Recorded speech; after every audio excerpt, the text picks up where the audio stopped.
నా దగ్గరికి రాకు, వెళ్ళు వెళ్ళు.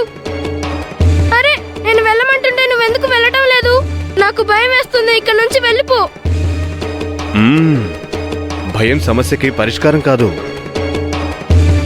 భయం అనేది నీళ్ల లాంటిది, ప్రవాహంలా వెళ్ళిపోతుంది. వెళ్ళిక్క నుంచి. నాన్నగారు, అమ్మా, తేలు. నువ్వు ధైర్యంగా దాన్ని ఎదిరిస్తే అది వెనక్కి వెళ్ళిపోతుంది. మనం గనుక భయపడ్డం మొదలు పెడితే ఆ భయం మనల్ని అదుపు చేస్తుంది. స్వామి, విషయం ఏమిటి?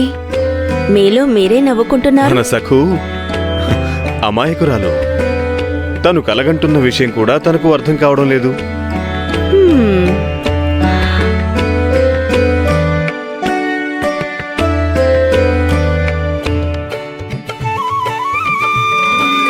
తేలు.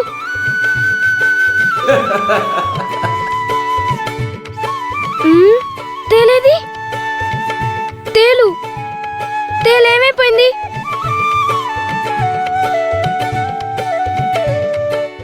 రంగరంగా, నేను కలగన్నానన్నమాట.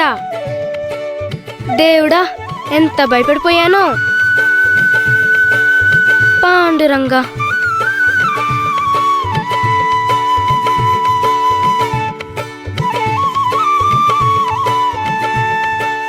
బావుందండి. మీ పనులన్నీ పూర్తయ్యాయా? ఇంకా పూర్తవలేదు. సఖుకి పీడకల వచ్చింది కదా, ఆమెకి రోజు ఇలా భయంతో మొదలు కాకూడదు. అందుకే తమాషా చేశాను. మీరు ఏం చేసినా ప్రత్యేకంగానే ఉంటుంది. సమస్యలు సృష్టిస్తారు, తర్వాత పరిష్కారం చూపిస్తారు. అసలు సమస్యలు సృష్టించడం ఎందుకు? పీడకలతో తనని మీరే భయపెట్టారు.